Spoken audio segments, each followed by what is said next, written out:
Hello everyone, welcome back to the channel. आज हम discuss करने वाले हैं second important topic that is centrifugation. ये बायोटेक्नोलॉजी और माइक्रोबायोलॉजी में बहुत ही ज़्यादा यूज़ होता है। तो चलो सेंट्रीफ्यूगेशन को समझते हैं। सबसे पहले what do you mean by centrifugation? Centrifugation एक प्रोसेस है जिसका यूज़ मटेरियल्स को सेपरेट या कंसंट्रेट करने के लिए किया जाता है जो किसी लिक्विड मीडियम में सस्पेंडेड होते हैं। दूसरे वर्ड्स में अगर देखें तो ये एक मेथड है जिसमें मॉलिक्यूल्स को उनकी सेडिमेंटेशन रेट के बेसिस पर सेपरेट किया जाता है under the influence of centrifugal force. अब सेडिमेंटेशन रेट क्या होता है? सेडिमेंटेशन रेट बताता है कि पार्टिकल्स कितनी स्पीड से नीचे सेटल हो रहे हैं, और सेंट्रीफ्यूगल फील्ड है रोटेशन से जनरेट होने वाली फोर्स। अब ये सेंट्रीफ्यूगेशन का प्रिंसिपल क्या होता है कि हाउ सेंट्रीफ्यूगेशन वर्क्स। सेंट्रीफ्यूगेशन का बेसिक प्रिंसिपल है सेडिमेंटेशन।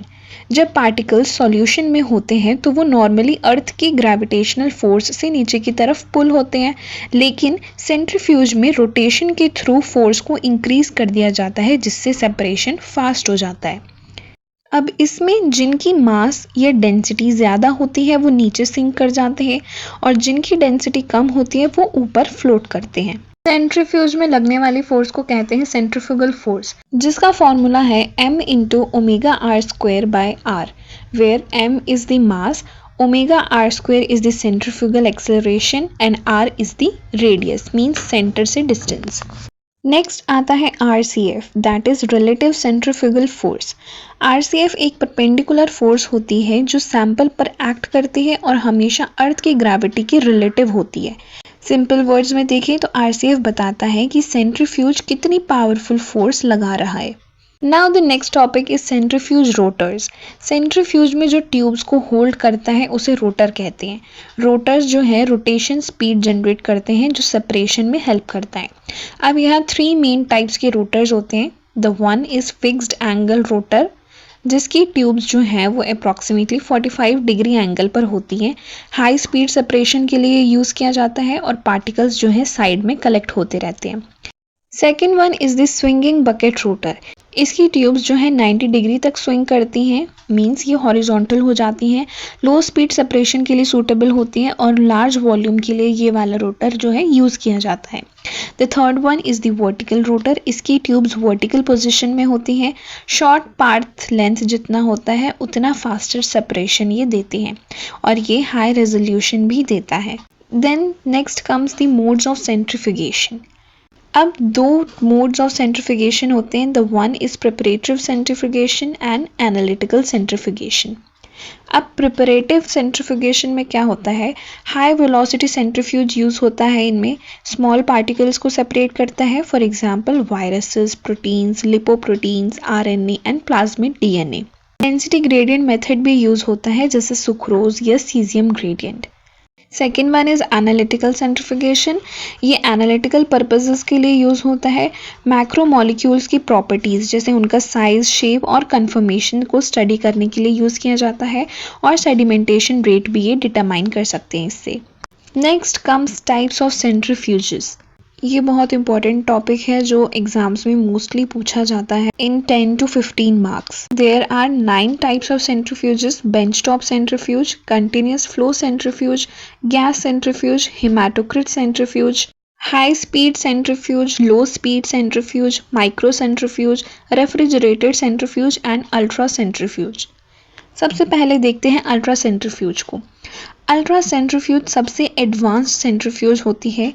इसकी फीचर्स क्या हैं कि एक्सट्रीमली हाई स्पीड के लिए यूज़ किया जाता है, वैक्यूम में ऑपरेट करती है हीट कंट्रोल के लिए, स्मॉल मॉलिक्यूल सेपरेट कर सकती है like ribosomes, proteins and viruses, और इसकी स्पीड जो है वो अप टू 1,50,000 RPM की होती है। रेफ्रिजरेशन सिस्टम भी होता है जो हीट को बैलेंस करता है। इसके कुछ एप्लीकेशंस हैं कि ये सेल ऑर्गेनेलीज जैसे माइटोकॉन्ड्रिया और राइबोसोम के सेपरेशन में यूज़ किया जाता है। DNA एंड RNA सेपरेशन के लिए यूज़ किया जाता है by density gradient method. Macro molecules के साइज, शेप और डेंसिटी डिटर्मिनेशन के लिए यूज़ किया जाता है। कन्फर्मेशनल चेंजेस डिटेक्ट करता है लाइक पीएच, टेम्परेचर चेंज। स्टेशियोमेट्री और मॉलिक्यूलर मास डिटर्मिनेशन में हेल्प करता है और बायोलॉजिकल क्रूड एक्सट्रैक्ट्स के प्योरिफिकेशन के लिए ये यूज़ किया जाता है। अब आगे बात करते हैं टाइप्स ऑफ सेंट्रिफिकेशन टेक्निक्स, जिनमें हमारे पास 3 टाइप्स आते हैं: differential सेंट्रिफिकेशन, density gradient सेंट्रिफिकेशन and ultra सेंट्रिफिकेशन। तो बात करते हैं सबसे पहले डिफरेंशियल सेंट्रिफिकेशन के बारे में। ये सेंट्रिफिकेशन का सिंपलेस्ट फॉर्म है। इसका प्रिंसिपल क्या होता है कि जो पार्टिकल्स ऑफ डिफरेंट डेंसिटीज़ होती हैं और डिफरेंट साइजेस जो होते हैं सस्पेंशन में, वो डिफरेंट रेट्स पर सेडिमेंट करते हैं। Means density is equals to mass per volume. तो सेडिमेंटेशन क्या होता है? पार्टिकल्स का नीचे सेटल हो जाना। मतलब इसमें क्या करते हैं, सैंपल को सेंट्रीफ्यूज में स्पिन किया जाता है। लार्जर और डेंसर पार्टिकल्स जो हैं वो फास्टर सेडिमेंट करते हैं और जो स्मॉलर पार्टिकल्स होते हैं वो स्लोअर सेडिमेंट करते हैं।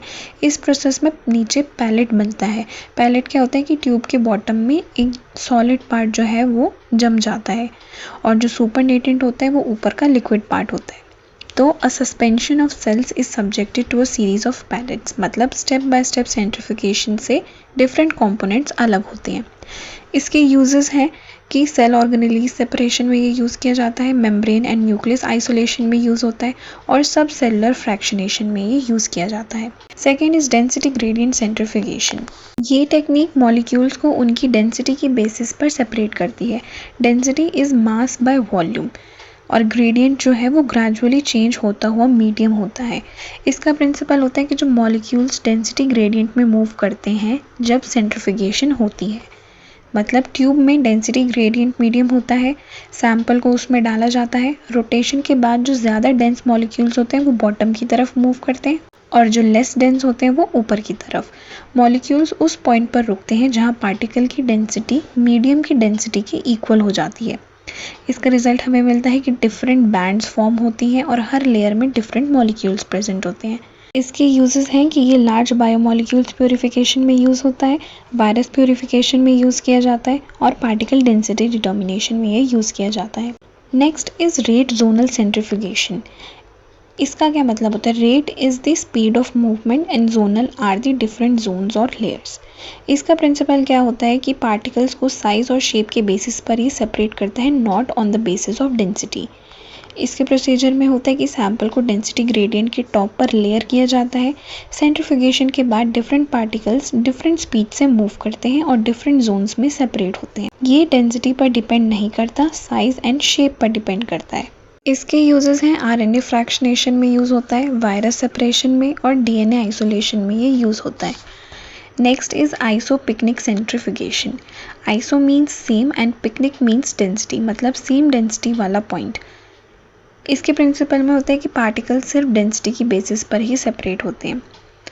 कैसे होते हैं? पार्टिकल तब तक मूव करता है जब तक पार्टिकल डेंसिटी मीडियम डेंसिटी के इक्वल ना हो। उसके बाद पार्टिकल स्टॉप हो जाता है, चाहे कितनी देर सेंट्रीफ्यूज करो वो मूव नहीं करेगा। रेट जोनल और आइसोपिकनिक में डिफरेंस ये है कि जो रेट जोनल है वो साइज़ की बेसिस पर सेपरेशन करता है और आइसोपिकनिक जो है वो डेंसिटी के बेसिस पर करता है। इसके यूजेस हैं कि ये डीएनए सेपरेशन, आरएनए सेपरेशन और राइबोसोम सब यूनिट्स के लिए यूज़ किया जाता है। नेक्स्ट है बेंच टॉप सेंट्रीफ्यूज।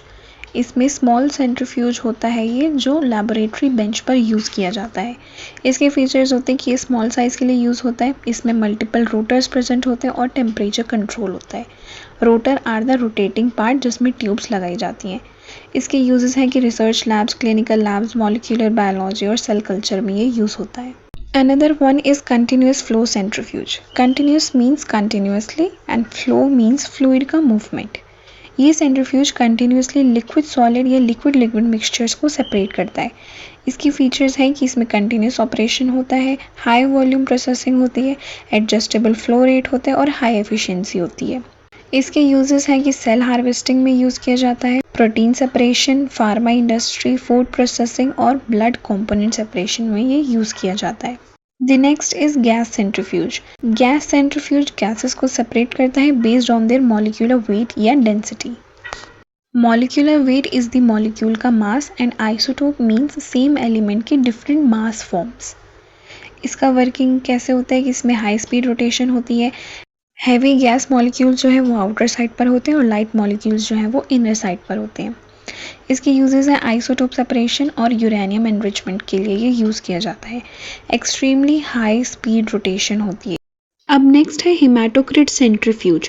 ये एक स्पेशलाइज सेंट्रीफ्यूज है जो ब्लड कंपोनेंट्स सेपरेट करता है, जैसे आरबीसीज जो ऑक्सीजन कैरी करते हैं, प्लाज्मा जो ब्लड का लिक्विड पार्ट है।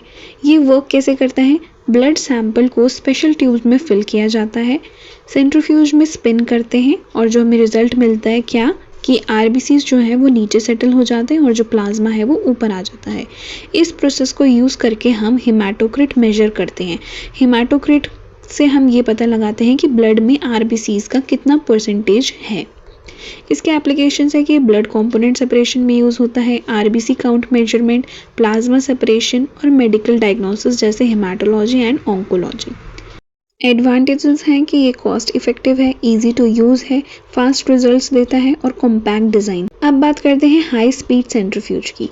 ये device high speed rotation use करता है पार्टिकल्स को सेपरेट करने के लिए। इसमें क्या होता है कि ट्यूब में सॉल्यूशन को फास्ट स्पिन किया जाता है, इससे सेंट्रीफ्यूगल फोर्स जनरेट होती है। सेंट्रीफ्यूगल फोर्स बाहर की तरफ लगने वाली फोर्स होती है, ये फोर्स मास के प्रोपोर्शनल होती है।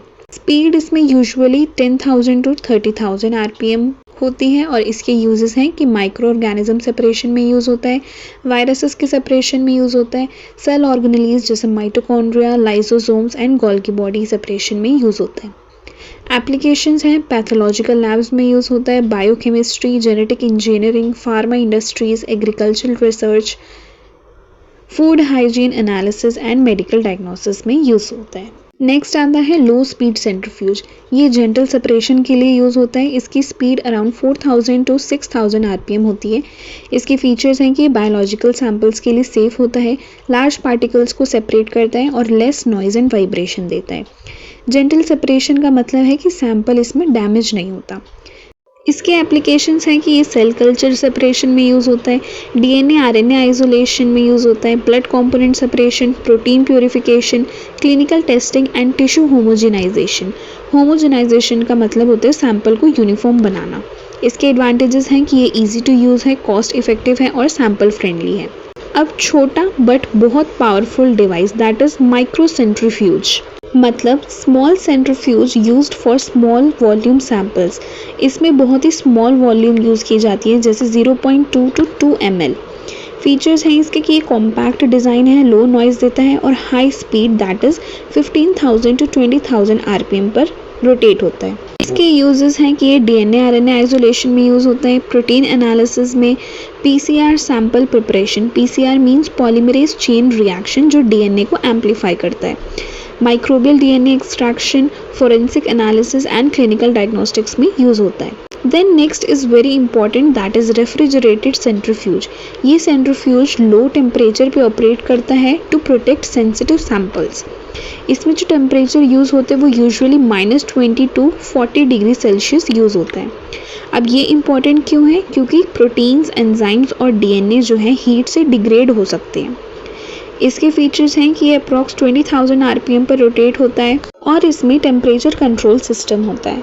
इसके एप्लीकेशंस हैं कि डीएनए आरएनए प्रोटीन सेपरेशन के लिए यूज़ किया जाता है, क्लिनिकल डायग्नोस्टिक्स जैसे ब्लड, यूरिन एंड टिश्यू के लिए यूज़ किया जाता है, फार्मा रिसर्च में प्रोटीन प्यूरिफिकेशन के लिए यूज़ किया जाता है एंड बायोटेक में सेल कल्चर एंड फर्मेंटेशन के लिए यूज़ किया जाता है।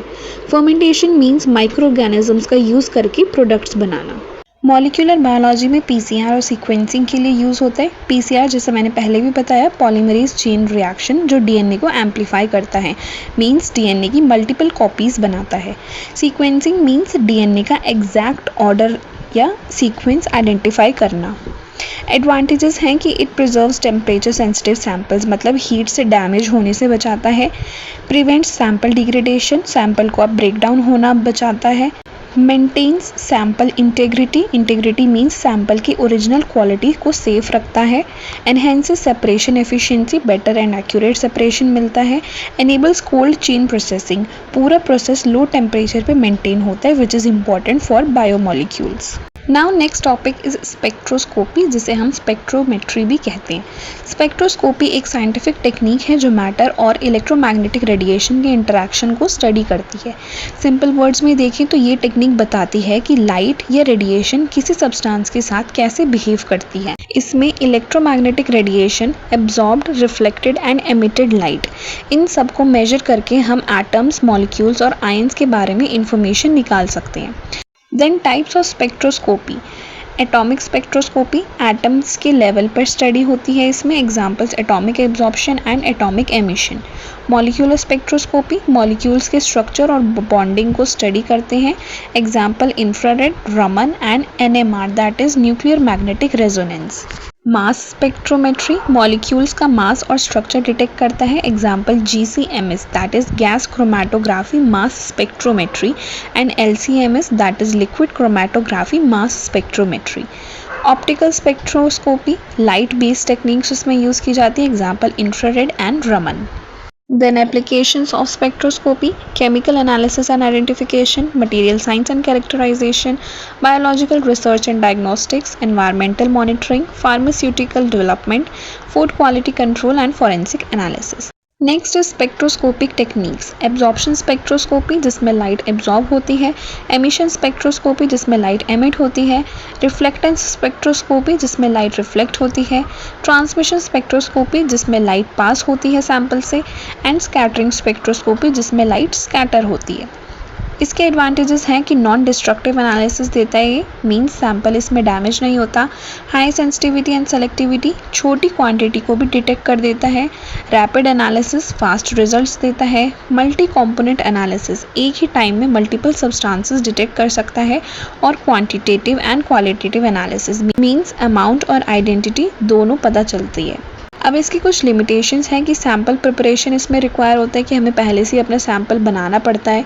इंस्ट्रूमेंट्स कॉस्टली और कॉम्प्लेक्स होते हैं। Limited spatial resolution means exact location detection कभी लिमिटेड होती है।